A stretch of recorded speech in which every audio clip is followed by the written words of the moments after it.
so weird. So weird. What's your question? Good morning. Today is Monday, February 13th. If you didn't catch my podcast yesterday and our interview with Miss Angela Parasoto on our Weirdest Web 1.0, please make sure to. Welcome to the first thread of the Weirdest Web podcast 2.0, Ask a Priestess, a podcast dedicated to assisting others with difficult questions. This branch of our podcast is focused on healing and explorations of healing modalities and highlighting the sovereignty of self so that we may become stronger in ourselves and therefore stronger in our connection to others and to the world and our purpose. I'm your weird host and even weirder resident priestess, Caitlin Moore-Waltzer. Before we go any further, and for legal reasons, I want to state that I will in every episode state this, that I am not a doctor, I am not a lawyer, I am not a psychologist or anyone legally licensed to offer professional advice in any kind of way. If you're experiencing a mental health or substance abuse crisis, please dial 988, which is the National Suicide Hotline, and seek professional help without any shame because you are not alone and you deserve wellness. There are some beautiful free online supports as well in case you don't have insurance and can't afford traditional therapy. Either way, there is help available, so don't leave yourself in the lurch. And I think I said this before, but in case I didn't, I want to be absolutely clear that this is a show where we are a place of equality, okay? We all hold a strand on the web of the weird, and if that strand is Christian, Jewish, Muslim, Hindu, pagan, atheist, witch, rabbi, priest, gay, straight, non-binary, transgendered, black, white, brown, purple with yellow polka dots, mentally ill, mentally well, and any of the infinite variations that come with being human, they are all honored equally on this channel as part of the web of stories that weave our global human family together. All right. As with the Weirdest Web podcast 1.0, Ask a Priestess seeks to dissolve unnecessary polarities, at least as much as we can within the context of a podcast. Okay. So this is also probably a good time to insert that if I see any commentary degrading another's race, gender, doctrines, ideologies, or if you're generally looking to be an idiot troll, your comment will simply be deleted and you will be blocked without acknowledgement or ceremony or the attention that you're clearly seeking by doing that. And that isn't to say that you can't voice a genuine opinion that might be massively different from what I'm saying, because tolerance, I don't even like the word tolerance. Tolerance sort of indicates that you're like tolerating another human being's existence, which is, I think we need to do away with that. We are accepting everybody's right to speak their mind, to ask questions, to be curious, to pose perhaps some information that hasn't been previously posed or should be included in the conversation, right? So there's a bit of a paradox there, but we're not going to be putting up with any cruelty, prejudiced remarks that are specifically made in order to get a rise out of people or point fingers or launch any kind of blame. We're not doing that on this channel. So, and I have a pretty good nose for sniffing out people's motivation. So if you don't care for that and you're looking to be a troll, then this isn't the channel for you, and you're welcome to take your antagonism and bigotry elsewhere. And that's the end of that discussion. I'll re-announce that, but there's no argument that I will hear against that. Okay. So let's move on to our question.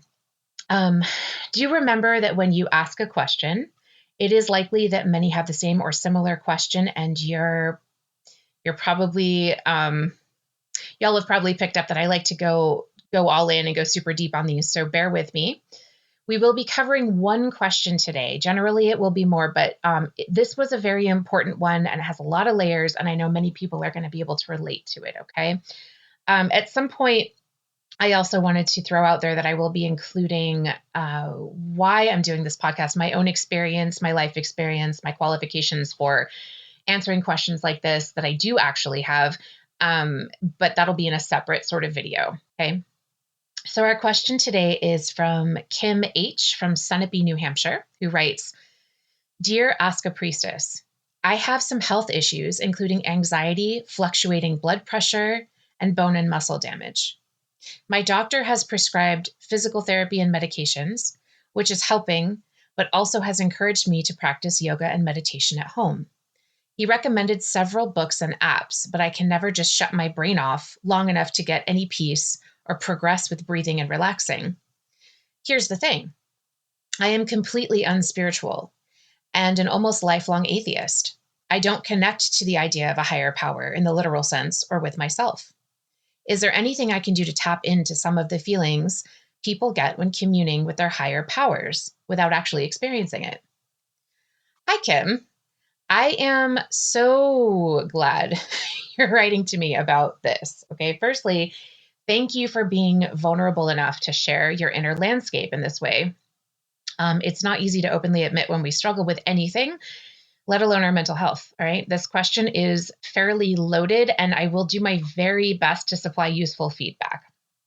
I love this question because it's a sentiment that's shared by many, and what we deem as quote unquote mental illness is pretty prevalent in the art community as well. So it's a completely relevant topic to the sort of overall feel of the channel. And you're not alone. So I'm going to go piece by piece, and I'm going to just try to answer you as completely as possible.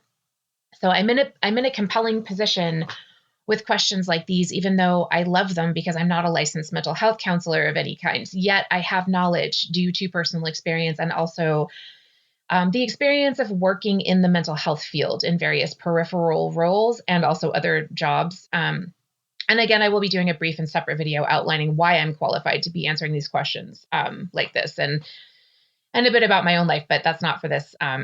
That's not for this podcast or this particular episode. So just stay tuned for that. Self-healing and growth are passion areas and affinities in my life, and have been for years. So I try to keep up on the latest research. So while I am a priestess and a spiritual advisor, I want to reiterate loud and clear. Everybody hear me on this. I am not a licensed mental health professional. I am not a doctor. All right. So this is a general disclaimer to anyone. Please feel free to write questions to me. I love these questions. And I also want to make it clear to you that you should check in with your very schooled and licensed therapist before taking my or anyone's advice who isn't licensed in the field. Okay. So do your own research, cross-reference your own sources, and make sure that you're covering bases there. Okay. Now that that's out of the way, however, I will speak my mind freely on this subject. So brace yourselves. I will start by including a little bit about my own journey and admitting that I've walked this road of mental unwellness into wellness, and it is a path of fire. Okay. I won't include all of it. All right. It's not the point. I've been graced with healing via many different unconventional avenues over the course of about 21 years. Okay. And some of these avenues I wouldn't recommend to anybody. And some of them were not necessarily legal. So not recommending any of that. You have to explore your own stuff. And as with all things, words don't teach, right? Experience does. You can read a book about Brazil or anything, but unless you're native to that area or you've lived there for many years, then the book is not really teaching you anything. So don't get me wrong. And I love books. I eat them. However, they don't replace experience. Experience is the best teacher you can have on any subject, and everyone's experience is very uniquely personal to their own growth and path. So what helped me in my own healing may not necessarily work for someone else. And the other thing to note here, as with all questions that might be coming in, healing is not a straight line. It's a very serpentine sort of winding path. And oftentimes the moments that spur us into the most accelerated parts of our healing are these little personal moments of gnosis or glittering flashes of brilliant intuition. And that's absolutely personal that come to us while we're doing our work. Okay. So I want to say that first. And now, Kim, first of all, I'm really sorry you're experiencing so much distress. And while you didn't express that you are in distress necessarily, I know that you are because I'm intimately familiar with anxiety and depression and its effects on the mind and body. And I'm extremely glad to hear that you are exploring options. And you might not know exactly how brave you are. It takes a courageous heart to admit these things, let alone ask for help and let alone move forward with healing. All right. So if you're in this boat, you're a badass. Anyone. And hats are off because this is not for the faint of heart. I'm also happy to hear that you're working with a doctor that utilizes integrative forms of treatment. I'm not sitting in your appointments with you, so I can't really know the ins and outs of your conversations with your doctor. However, it's important to understand that sometimes when people are in a position to prescribe something to us, they don't necessarily understand the full context of what we're dealing with if they're not standing in our shoes or haven't stood in our shoes. Okay. It's really important to understand that meditation is initially really difficult for everyone who starts out because our monkey minds will immediately seek to fill the space with seemingly erroneous crap, right? Like grocery lists or arguments we had with someone 10 minutes or 10 years ago and we're still feeling pissed off, or plans, and by the way, it takes the body 90 minutes to settle back down from being emotionally dysregulated. I don't know if you guys know that. You can Google it. You can Google all of the things I'm going to say. But it's definitely, if you have been upset during an argument, your body will shoot through this chemical cocktail. And then it takes about 90 minutes of calm surroundings and a calm environment to get your nervous system back down to settled. Okay. So that's something to consider as well. Meditating right after an argument is probably not going to be the easiest thing to do. You can do it, but it's not easy. So just a sidebar there.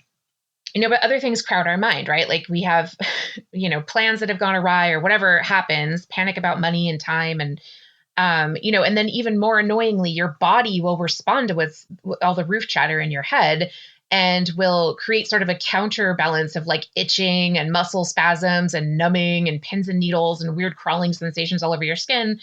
And other charming distractions that make it damn near impossible to concentrate. So not to mention if there's chaos in the house in a general way, and the house is not quiet, which is the case for many people, it can make it even more frustrating to find a place to meditate. And because then you're irritated, and that's not conducive to relaxing the vagus nerve and reaching that cave of Brahma state that we're striving for in meditation. Okay.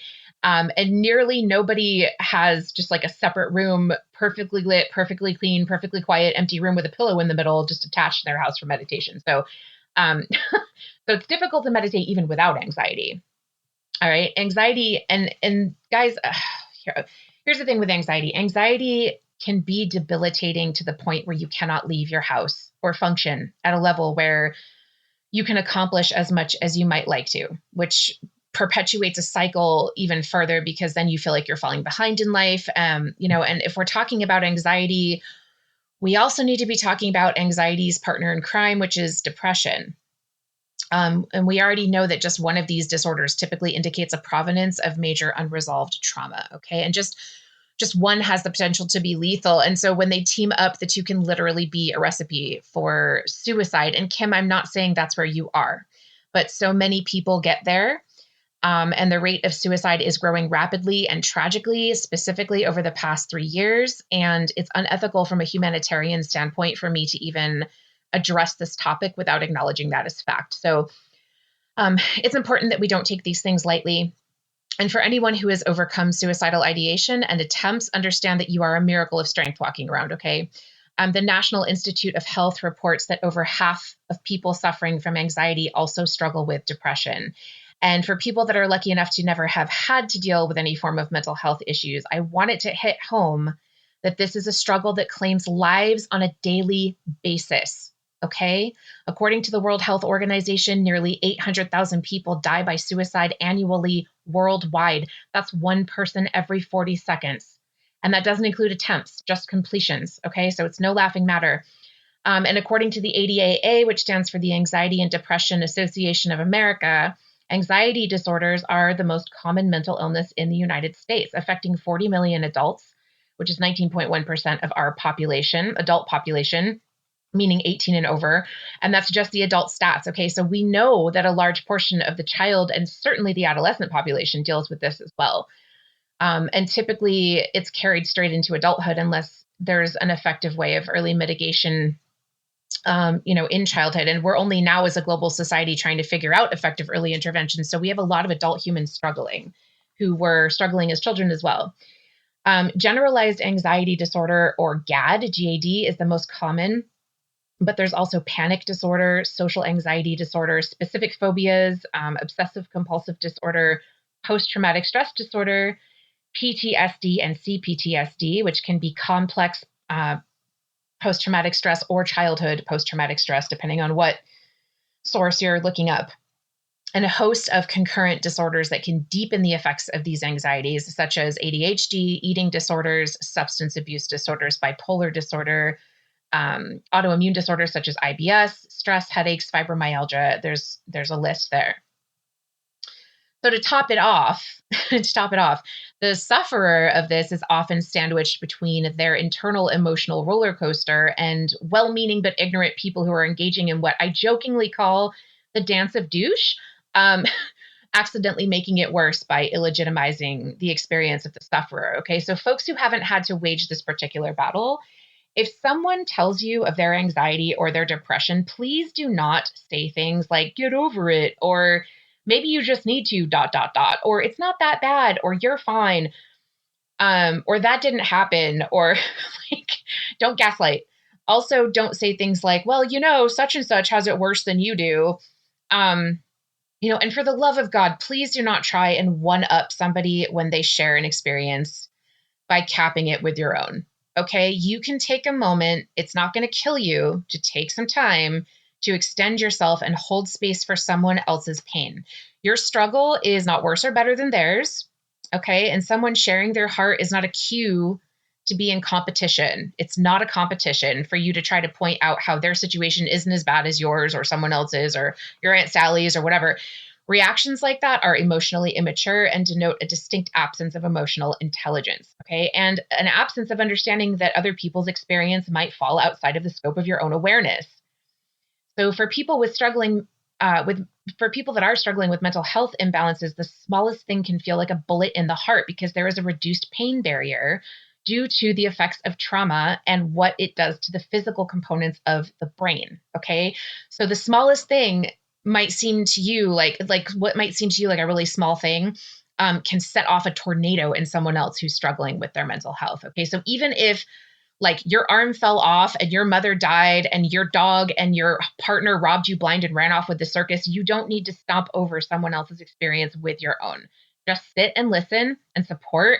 There will be space for you to air your own stuff. Sometimes with that person, you'll find that people that struggle with mental health are often excellent listeners as well. Sometimes not, depending on the space they're in. But a lot of the time, they're able to hold space, right? They've got that capacity. And also, and I don't know why people do this. I really don't know why people do this. But when someone shares their experience with you about anything, even if it's not a struggle, and you don't directly respond, but you instead just like move on to a totally different subject or send an irrelevant text that has nothing to do with what they just said without responding, that is just weird, rude, and disrespectful. All right. Even if you don't know what to say, a simple affirmation or acknowledgement of what was said to you is the correct way to respond. The way that you choose to respond to someone says infinitely more about you than it does about the person who said or anything to you or what they shared with you. So think about that, okay? It's just something to think about. So a huge part of many mental health struggles centers around the feeling that a person has that they don't belong in the world, all right? And that they're not heard, they're not seen, they feel alone, they feel misunderstood and isolated. So the aforementioned responses in the dance of douche, as I call it, are cold, cruel, stupid, and can exacerbate anxiety and depression in the sufferer, okay, making them feel even more alone and isolated, which is frequently the pattern you might see leading up to someone taking their own life, right? There's a few patterns you might see, but that's one of them. So just listen and respond and be compassionate. And it's perfectly fine to say, I've never been where you are, but I can listen. And then do that. All right. It's also perfectly fine to say, if someone, it's like, say somebody keeps coming to you with the same problems over and over again, it's okay for you to say like, I can't hold space for you in this right now. I'm dealing with my own stuff, but can we talk about this later? And, or can you please find somebody else to express this stuff to, because I'm struggling with my own things and I can't hold space. That's also fine. It's okay to have boundaries there as well. Okay. Now in granting the benefit of the doubt, sometimes these comments come from a place of like wanting to fix something, but also not really knowing how, or not having a frame of reference for what the problem actually is. So, there's a really brilliant cartoonist who does a website and now a book, I believe, called Hyperbole and a Half. And she has an amazing explanation of depression. That's probably one of the most on point explanations I've ever heard. So check out her website, Hyperbole and a Half. The name of the artist escapes me at the moment, but check out her website. And just type in Hyperbole and a Half depression parts 1 and 2, and you'll find it. It's great. Um, okay, so occasionally you also get that person that thinks everybody with anxiety is making it up to get attention. And you know the type I'm talking about, which is just completely ignorant. So, though occasionally it's from someone, that'll be a reaction from somebody who themselves has anxiety and they're echoing what they were told when they tried to express it. All right. And they weren't heard. But ultimately, it's got to be front and center that nobody has any place telling anybody how they should feel about anything at all. Okay. You cannot ever know someone's experience or perception, even if you've known that person your whole life, their whole lives, or for years. You never truly know what is happening inside of someone. Okay. People can filter and hide an awful lot about themselves for many reasons for years, which is what happens when we see somebody who seems happy and then kills themselves, right? Or seems to have a happy marriage and then kills their spouse. Like, that's not a person that's living in an authentic expression of themselves. So don't assume that you know anybody's internal landscape. Eventually, with all of that in mind, as the condition progresses, people tend to give up because the ultimate feeling is one of being alone and caught in a riptide, right? Like pulled out by an undertow, and you're swept out to sea, and there's no way to get back to shore. There's no life raft, and the shoreline straight up disappears for a while, and it just feels like you're never again going to feel the stability of safety, or having the ground be solid under your feet. Okay. You can't even trust yourself in that moment. So there's no anchor. And in the moment, it seems like nobody has even noticed that you're not there. Right. And instead you've been swept out miles away and you're drowning in this insane storm. And all the while people think you're fine. It's a rough space to be. And also another thing is, don't assume that someone who seems inactive is being deliberately lazy. All right. They might just be locked inside their own private hell and unable to articulate that or escape it. And it literally freezes your energy. Like I don't know if anybody here, I'm sure many of you have suffered paralysis by analysis, right? Where you overthink something to the point where you just don't do anything because it's like all of these different things could go wrong. The remedy to that, of course, is just to do it without thinking about it. But that you have to get to a particular place of healing within yourself to be able to even do that. So it's paradoxically also the form of healing that you need to just do it in order to experience the healing from it. So, there's a whole thing there too. Now to,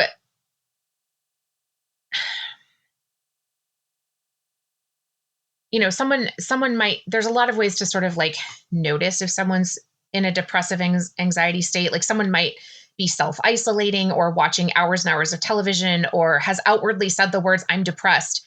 Now, to ignorant people who don't understand this cycle, they will be the ones to judge you for being lazy and antisocial when really they just aren't tuned in and they don't care what's going on with you or anybody that doesn't fit their idea of how someone should be. Okay. Those are the types of people who think their way is best and like there's the best way and who think they have the right answer. And they don't, they really think they have any right whatsoever to impose their own agendas onto another person. So that's a whole other podcast, but those people need to basically just fuck off. Okay. And if you're in a relationship with someone like that, with anybody like that, if it's family, roommates, partners, you just need to leave as soon as you can, because that you're dealing with another thing there, for the sake of your own wellness.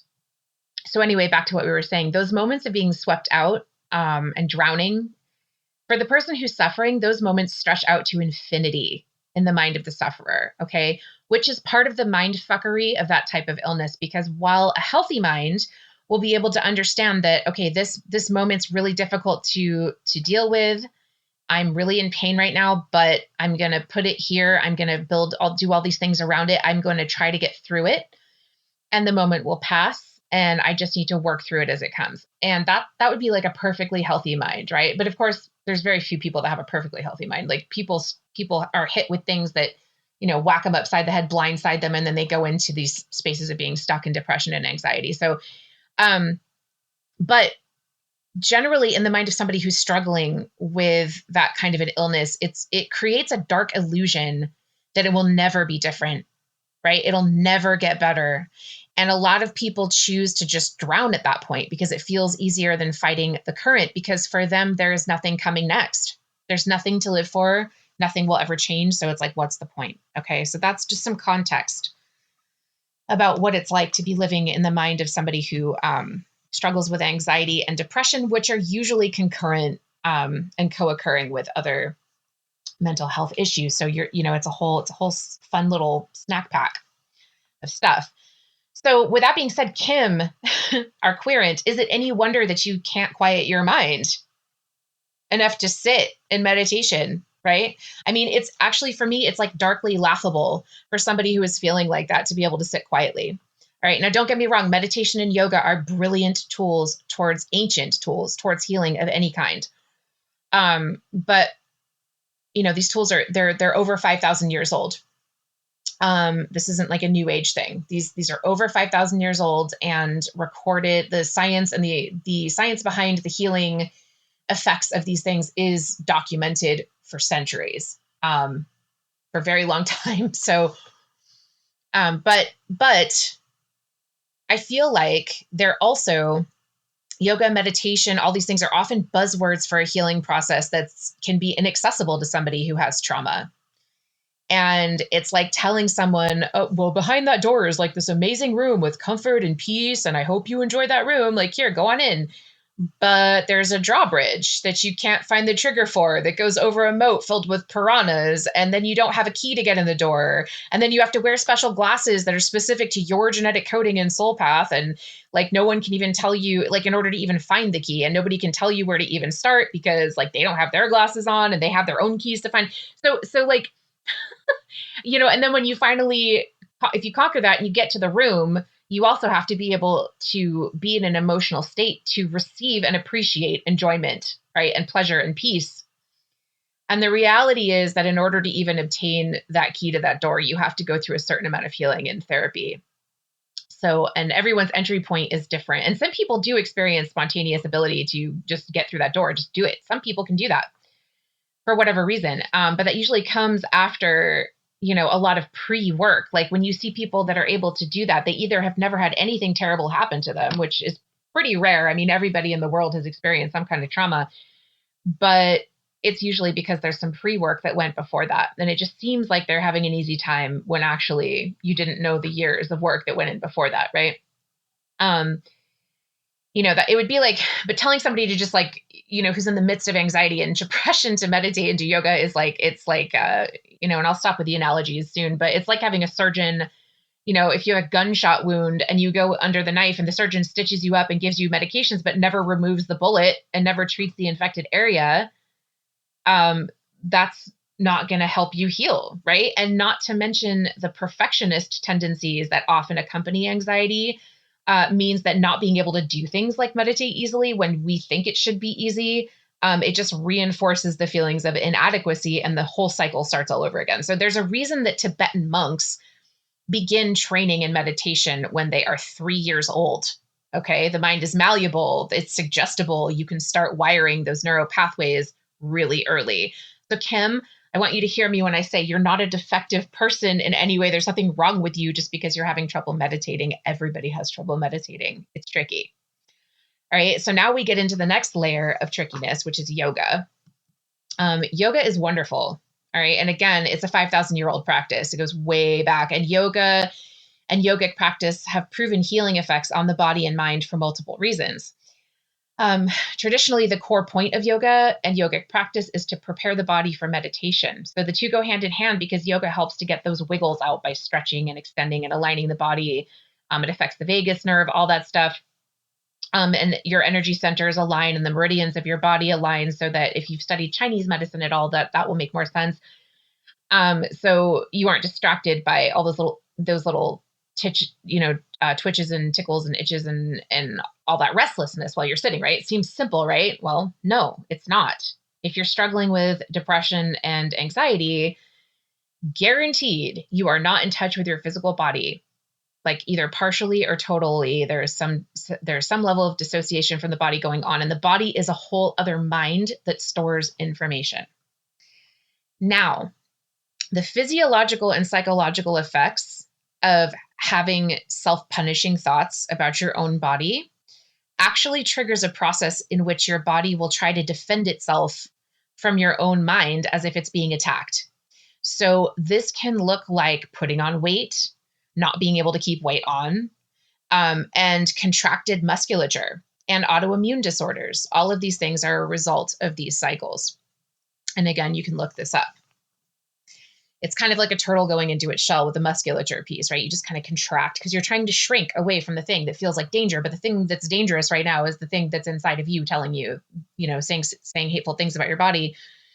Um, and the effects of constant stress and anger cycles actually have the same effect on the brain as a drug addiction. So your body and mind get addicted to the dopamine hits and the chemical cocktail swirling around through you every time you get a rage rush or a panic attack or a deep dive into an OCD like perseveration attack. Okay. And the physical effects on the bones, muscles, tissue, and brain matter are a pathway to an early grave because it creates an acidic environment in your body, which is how cancer grows. It's how a lot of diseases grow. So these things, again, Google them.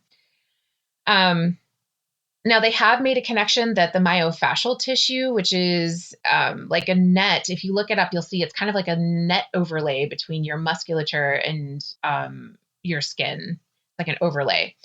But that is what stores trauma in our bodies. And the myofascial tissue is the core physical aspect affected with things like fibromyalgia. Okay. And people that have experienced sexual trauma or physical trauma or emotional abuse are often at war with their physical bodies because they never feel safe in their own skin. And they have a tendency towards self-harming, self-abusing, and strategies of self-abuse, such as eating disorders or cutting, right? But it might not be that visible. Sometimes it's mental abuse and negative self-talk about the self, which is nearly always your brain taking over for your original abuser. So after you physically left the vicinity of your original abuser, even if you have no contact with them, your brain has been wired to perpetuate cycles of abuse against yourself.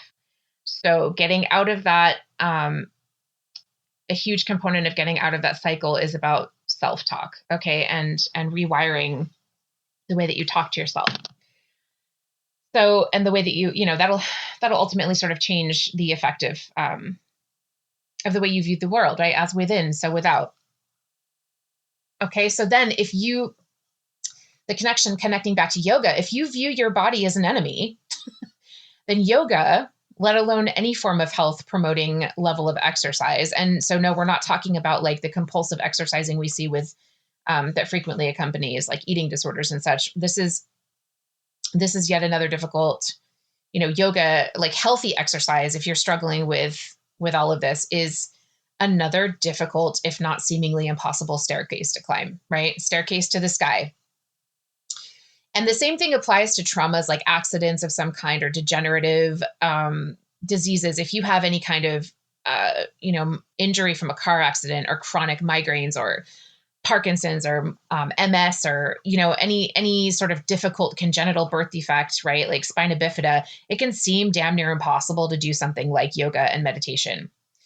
And my advice there in those cases would be to Google and see who has your same, or research somehow. It doesn't have to be Google, but research and see who has had your same struggle or worse or not as bad.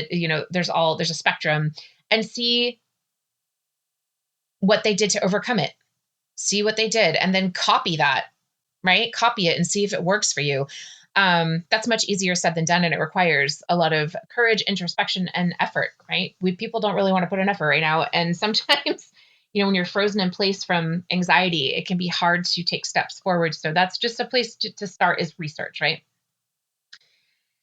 Now, for the part that might feel super triggering for people, all right, and also backtracking, like the solution again is just to take action instead of thinking about those things. But because thinking about those things for too long for someone with anxiety, depression can freeze someone in place. It can then, then people start calling us lazy. That's the douche brigade, the dance of the douche. But anyway, now for the part that might feel triggering.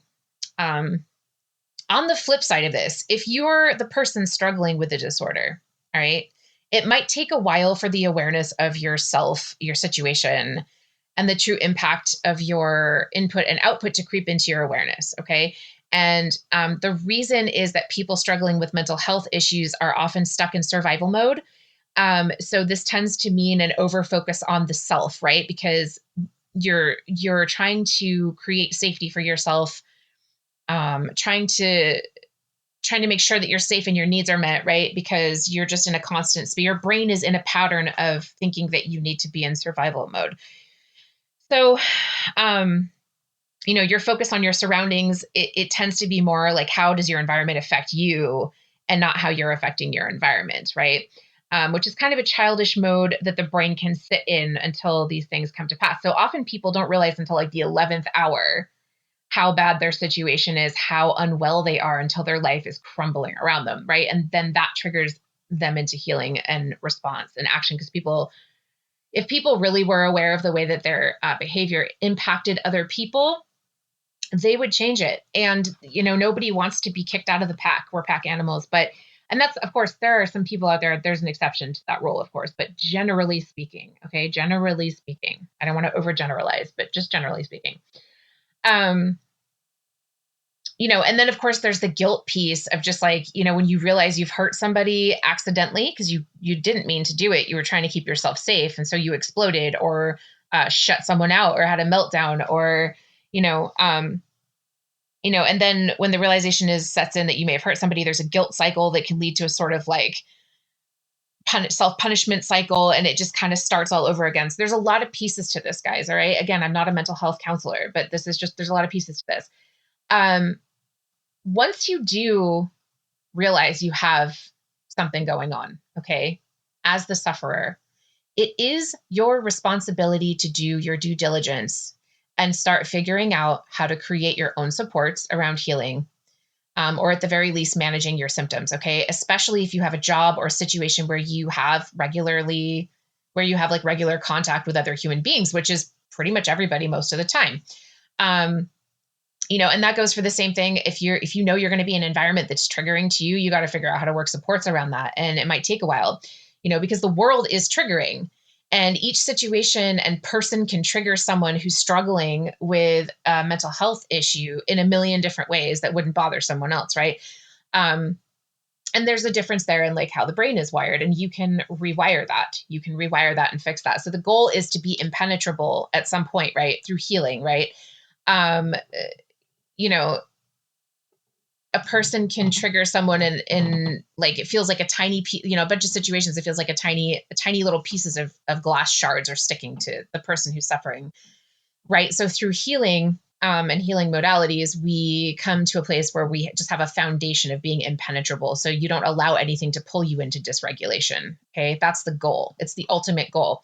And it's not an easy thing to hear. It's also not an easy thing to enact. It takes a Herculean effort and superhuman will to push forward sometimes. Right. But I don't even want to say superhuman, because humans are very powerful. But as we know, willpower is key. So it's also important to note, nobody chooses to feel the crippling pain of anxiety, right? Or any mental illness. However, our emotional management and healing is ultimately our own responsibility. And there are many avenues available for this nowadays that were never available before and can be tailored to your own level of comfort and progression. We've come a long way from what mental hospitals used to be, right, guys? Which was like basically torture and electroshock therapy and lobotomies and all that crap, right? Treating mentally ill people like herd animals, and herd animals shouldn't be treated like that either, but that's just like the reality of what we're dealing with. So, okay. And you can Google that too. And this is also going to be extremely triggering for some folks, especially ones that rely on external input to define who they are, rather than defining themselves from an internal source of clarity and strength. Because when we're in the throes of mental imbalance, clarity and strength feel very elusive, and it's hard to focus. It's hard to get anything to move forward. But there does come a moment when enough is enough. All right. Now, here comes a very uncomfortable truth. You can have awareness and feel like you want to proceed with healing, or at least improvement on some level. And that's our querent, right? Miss Kim, hats off. Okay. You don't know what steps to take, and that's a whole other thing. You're looking into it. Okay. It can take forever to find the right personalized formula in that way. And it can also take 5 seconds. It depends on the person.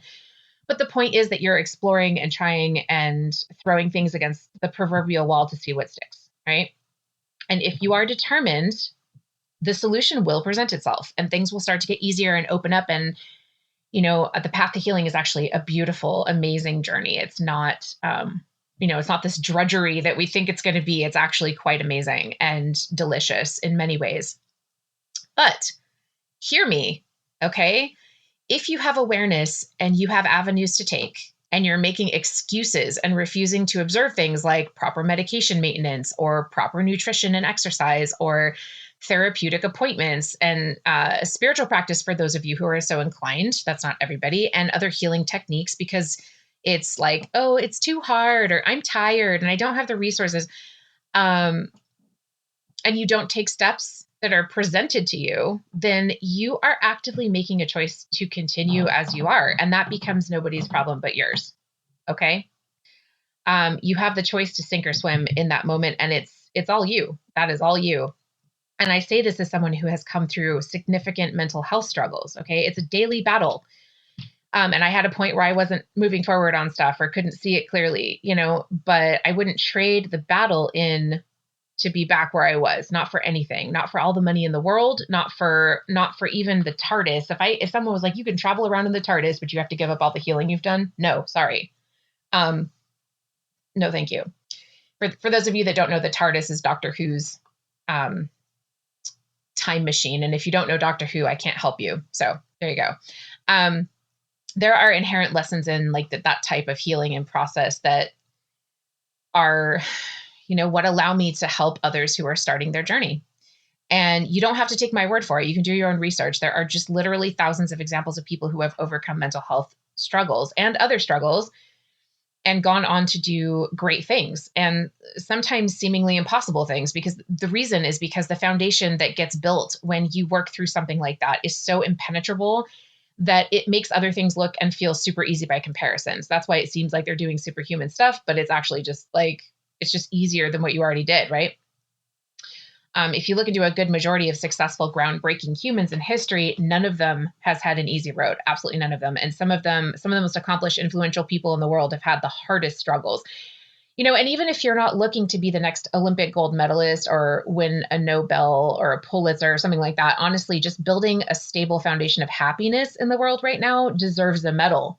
And that's not selfish. It's not selfish to want that or to build that, because as humans, our energy output is contagious to other humans. And so when we're happy, we light up other people and we inspire them too. And so it creates a sort of ripple effect. And that is the most unselfish thing you could do. So figuring out how to balance yourself, to care for yourself and cultivate your own happiness is a critical assignment for humans on the planet. Okay. And we live in a society that promotes the idea that if you're afflicted with any mental health and emotional health issue, you will never recover, right? And you're doomed to stay stuck in a mediocre loop of discomfort and panic and medications for the rest of your life, right? Some people do have to take medications for the rest of their life. I'm not shitting on medications, all right? I've had to take them too. They can be extremely helpful. And some people really, really need them to balance their chemistry, but some people don't. And that's up to you and your doctor and your own monitoring of yourself. But you're putting you in that mindset of being doomed. We know mindset is just so powerful, right? There's a lot of studies done around that, and exposing people to your life and that to the darker version of you that's unhealed is really difficult. And staying stuck in that cycle is difficult for you, and it's not going to lead to a good life. So, it's certainly an option to believe that you'll never recover and to stay stuck, but it's not the only option. So again, you need to choose your hard. They call it choose your hard. It's hard to recover and go through recovery, but it's also really, really hard to have your whole life sucked away by something that you could have recovered from. So you got to choose your hard. And in my opinion, the latter is a lot harder, right? Nothing is as painful as unfulfilled potential of a life. So and if you care about having a quality of life, I guess some people don't, but I don't actually believe that. I think some people just give up. But if you care about having a quality of life, or achieving goals, or hell, just being able to like get a cup of coffee without having an internal emotional avalanche bury you in your bedroom for weeks on end, you will make the attempt. And it will likely be a daily battle for the rest of your life, but it will get easier. It will get easier. And even an attempt means that you're going to be in a different place next year than you are right now. So yes, it's hard. Yes, it's scary. Yes, it can be excruciatingly painful. It can also be excruciatingly beautiful. Okay. And again, what's even more painful is living an unfulfilled life, right? With minimal enjoyment and cycling through the same pain that you've been reliving for years and decades. Okay. So choose your hard. The moments of breakthrough where you crash through something that was previously impenetrable, uh, there's no words for the level of satisfaction and personal glory and confidence and spine that and freedom that comes with that experience. And then you keep doing it over and over, and then in time, your internal self will become so solid and strong, nothing gets to you anymore, and you're going to be like, "Why was I bothered by that again?" Right? So, moving on. From an esoteric standpoint, okay, imbalances in the mental and emotional body have to do with being split from the source of ourselves via trauma. All right. So think of it like this. When we're born, we have a river inside of us that carries our life purpose, information, etc. This is from an esoteric standpoint. So it's like this powerful flowing directed river, right? And then something happens that shakes the ground apart in our world, and we split into all these small streams, and the streams are going multiple directions, and some of the water gets lost, and some of them are really little trickles, and the direction and the cohesiveness that we had initially becomes aimless, and the flow is weakened, and split into factions, right? And we have what we internally always crave is wholeness. Okay, we're always craving wholeness. And when we can't find wholeness, we numb ourselves because the pain is pretty great. Okay. So what we essentially want is to be formed back into that river. And when we don't know that we can form ourselves back into that river, even maybe a more powerful river, right? Because then we're building up fortifications. The river doesn't split again. We then spend a lot of time, feeling depressed and anxious. And so we have to rework that proverbial riverbed to get all the streams going back in the same direction. And the spiritual component is one of being totally disconnected from others, right? From self, from source.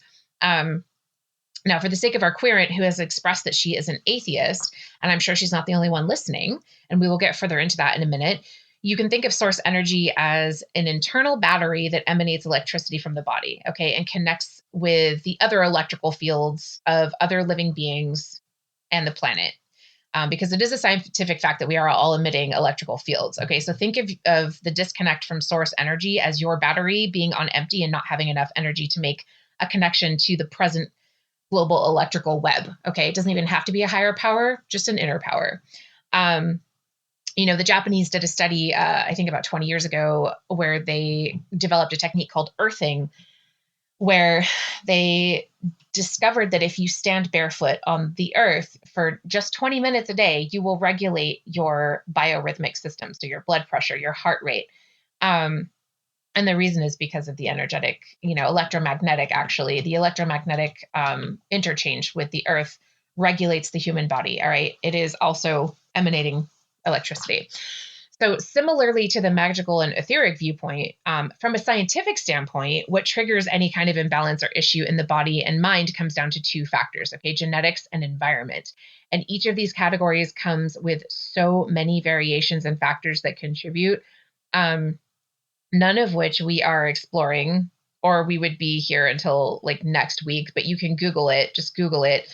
The common phrase you'll hear is genetics load the gun and environment pulls the trigger. So Kim, I don't know what books your doc handed you, but to add to them, I don't know if I'm repeating any of these books, or any of these subject matters. I would start looking at how environment and diet and habits and mental wiring affect the self and self-development. Dr. Joe Dispenza, who's a quantum neuroscientist, and people they've got some arguments about him. I think he's great. Has a really cool series called Rewired. So you should look that up. And it's about the brain and how it records information at a quantum level. And it's just straight up fascinating and informative. There's also, significant research indicating that certain genes can be switched on and off by rewiring the repetitive neural pathways in the brain and changing the repetitive parts of the environment that switched on those genes in the first place. So does that mean you're going to grow back another arm if you lost your arm? No, it doesn't. But does it mean that despite your lost limb, you can still be a professional whatever and achieve your dreams and achieve even just base level happiness? Yeah, it does. It just kind of does. And form new habits. So the science there is riveting and compelling and it's expanding rapidly. So it's just worth taking a look. It's a process like anything else. Slowly persisting will build skills over time. Okay. Okay, so then Miss Kim says, here's the thing. I'm completely unspiritual and an almost lifelong atheist. I don't connect to an idea of a higher power in the literal sense or within myself. Is there anything I can do to tap into some of the feelings people get when communing with their higher power without actually experiencing it? So just reiterating your question again. So one of the paradoxes of things like anxiety and depression is the instinct to actually zip yourself up into a cocoon that feels like safety, right? Inside of your own house, inside of your bedroom, inside of whatever, wrapped up in a blanket, whatever that looks like for you.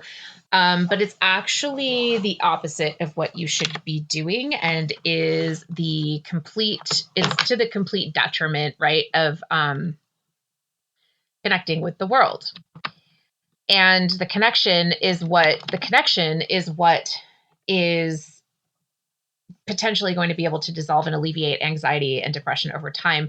So when we live, it's tricky right now because we live in this like anxiety ridden planet right now. We're not in our normal space, and the last 3 years have really disrupted a lot of things. In some, some subtle ways there are some subtle good ways that it's disrupted things. We're taking a hard look at certain ways we function as a society, but there is a lot of darkness in the world right now. But the connection is what's going to mitigate that anxiety, because you need to register that the world, paradoxically, you need to also be out in the world in spaces where you can register the environment as safe. And because the world feels very chaotic right now, that's a little bit tricky, but it is doable. Meditation is a way to get your mind to rewire, and the somatics here are also extremely important. Okay. The body is like a whole other brain, and it stores information regarding any trauma or joy that we've had. So nearly 100% of people that struggle with any imbalance, right, mental specifically, are disconnected from their body in some or all ways. And they completely neglect the power of movement and touch and sensory experience, even though the healing properties of those things are in no way esoteric and have been documented by hard science through repeated experiments.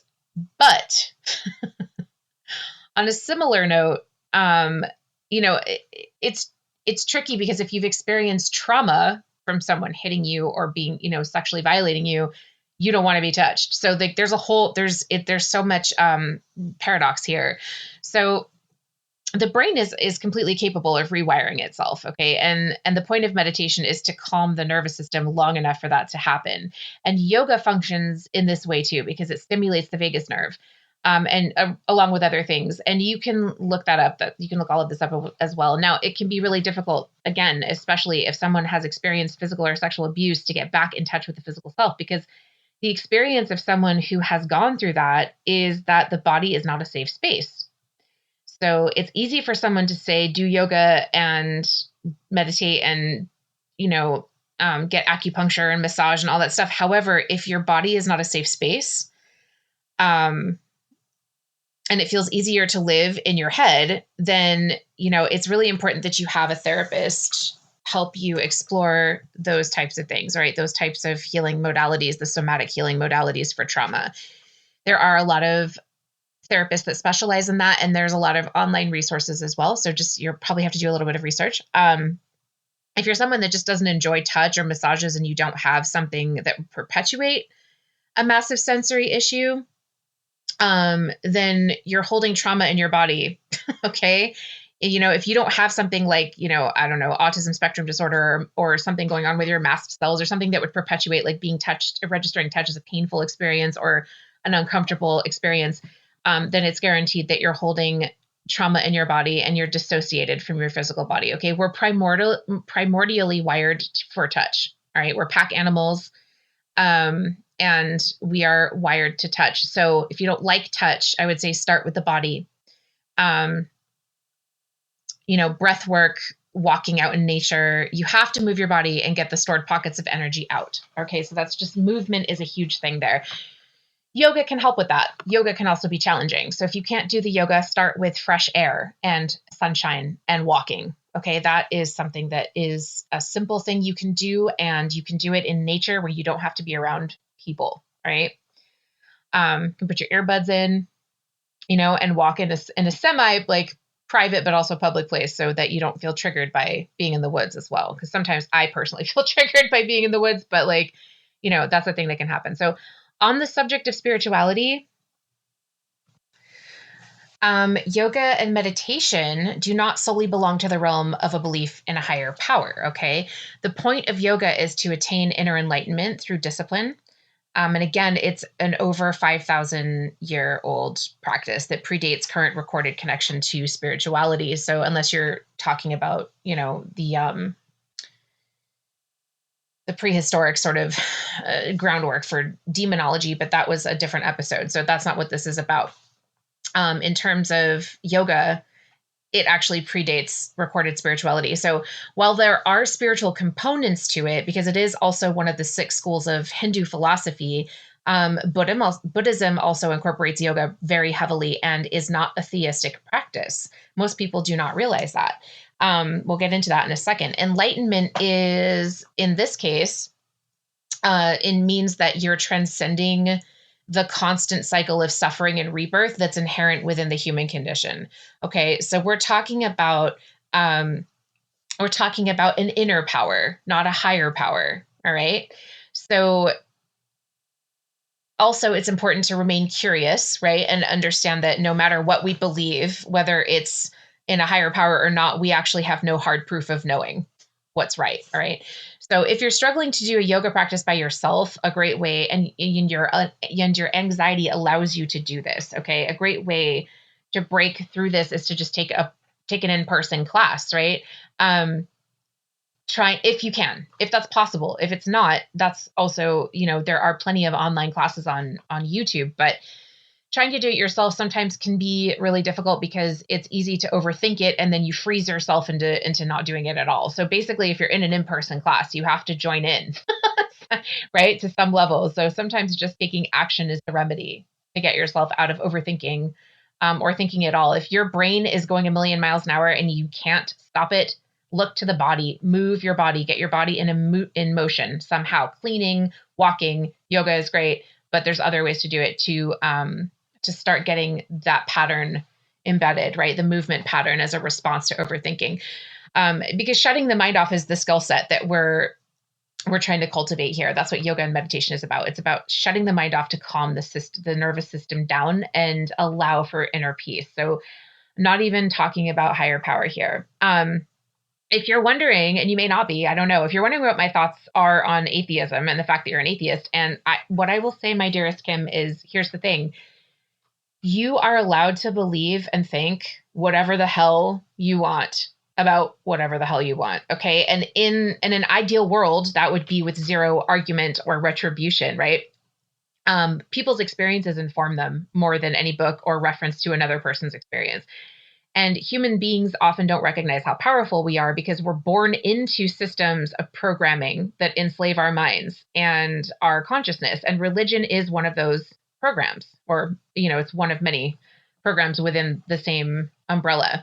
Now, here, there are some people who have broken out of that mindset, but still choose to follow a religion based on their own sovereign choice. That's different. I'm not talking about that.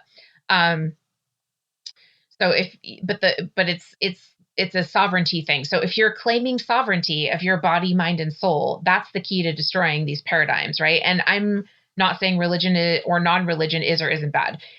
There's beauty and relevance in both of those things, and being in a religious sort of order or going to church or whatever offers people other things. It's not just a connection with God. Sometimes it's community, just simply going to be in community with other people. And sometimes that's the only connection some people have, every week. It depends on what people are doing. So there's a social aspect there as well. Okay. That is valuable, but it doesn't mean that you have to go there. Again, I'm not for or against. My point is that it doesn't matter what you believe as long as it comes from a genuine place and it truly resonates with who you are authentically as a person. It only becomes limiting if you're unable to grow within that space or feel squashed down and restricted or become dogmatic. Okay. You can tell someone who is still sleepwalking because the dogma is rampant, right?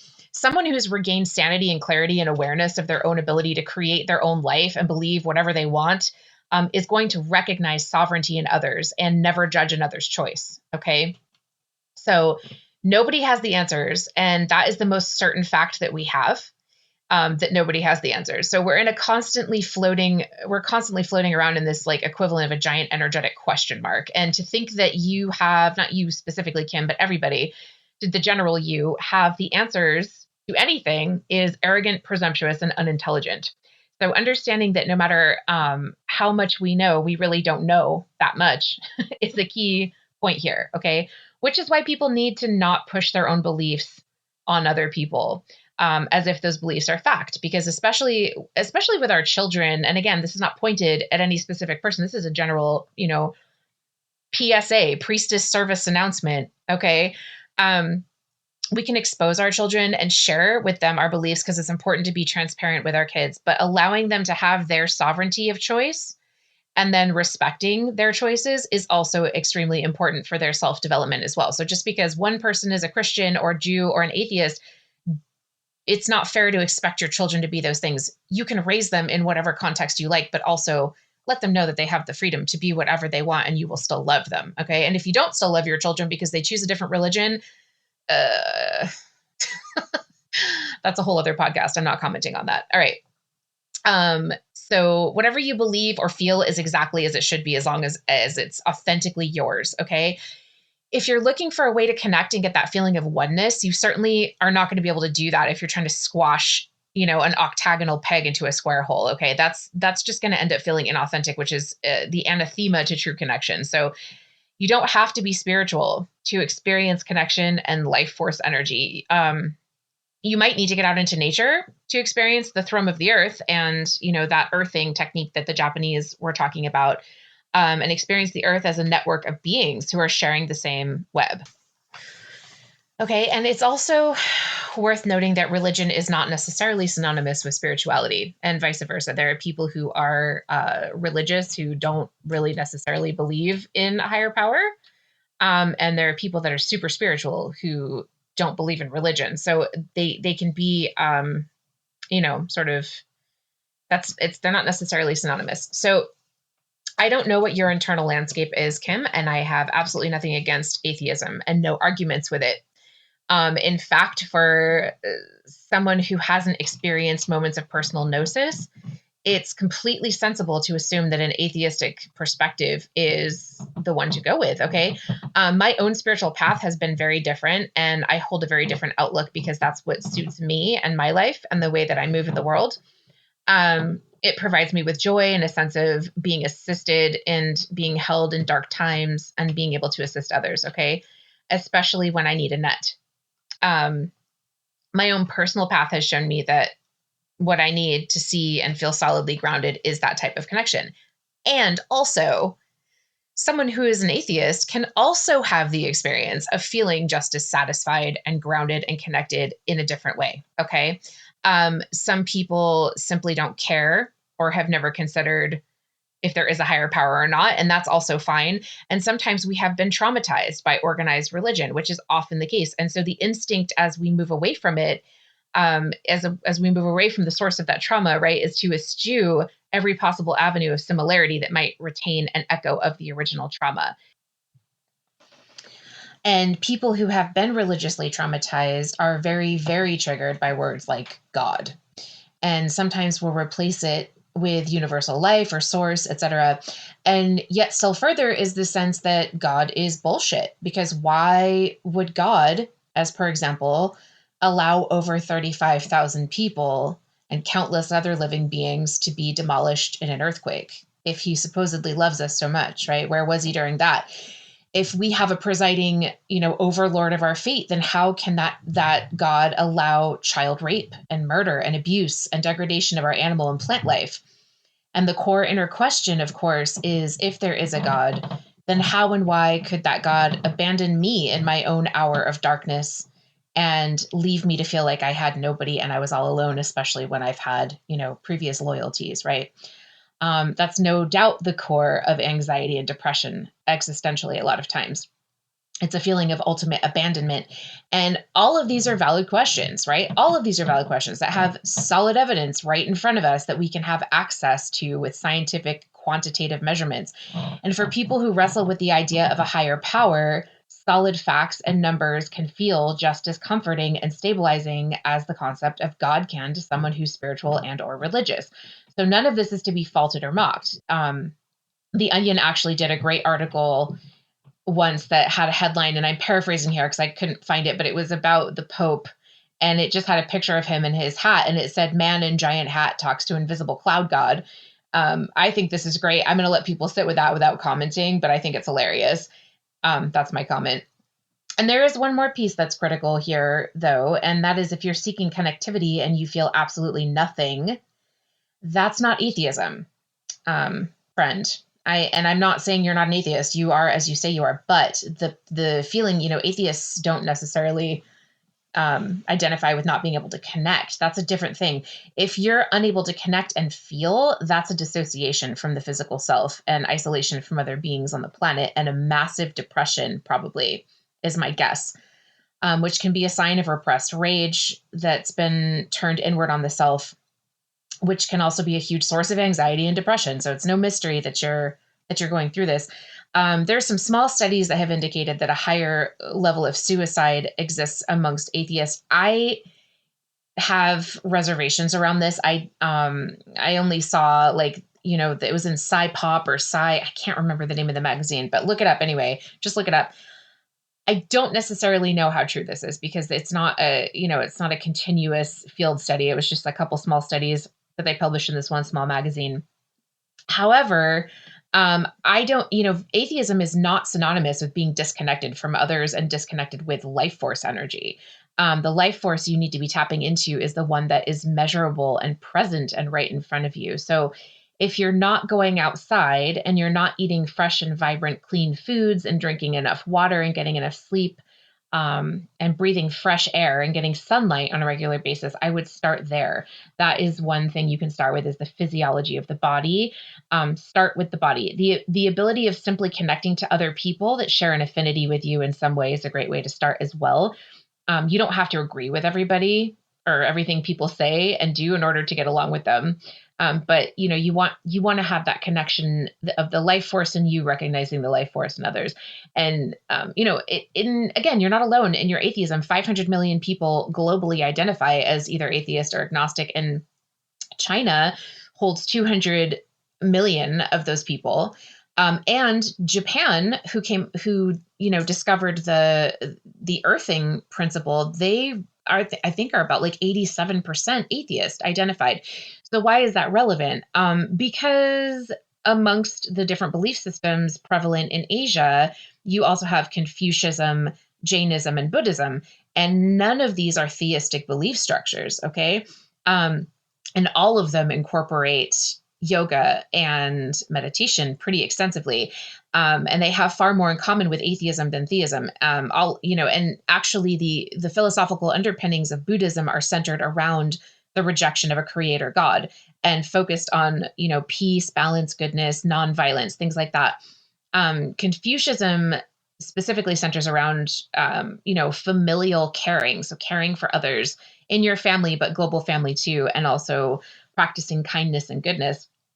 And Jainism takes it one step further with nonviolence completely. So, the principles and practices within these systems might be exactly what you need to get your anxiety under control. You don't need to label yourself as anything, but you might want to, take some study a little bit on that, and just the practice of having something steady and disciplined that you do every day in place, specifically centered around your own inner peace, can be exactly what you need to start unraveling all the stored trauma in the body, and get you to that sense of connection that you're longing for, because we all long for that and you're not alone. Kim, I hope that was helpful for you. And thank you for tuning into the first thread of the Wyrdest Web 2.0 Ask a Priestess podcast, a podcast dedicated to assisting others with difficult questions. This branch of our podcast is focused on healing and the explorations of healing modalities, and highlighting the sovereignty of self so that we may become stronger in ourselves and therefore stronger in our connection to others, the world, and our purpose. I'm your weird host, and even weirder resident priestess, Caitlin Mora Waltzer. Tune in for another Ask a Priestess Corner next Monday, the 20th. Our artist podcast will resume Sunday, the 26th. So that'll be the week after, but we will have an Ask a Priestess Corner next Monday. If you wish to submit a question, please email me at catwsb@yahoo.com with the phrase weird question, WIRD, in the subject line. Until next time, keep it weird, guys.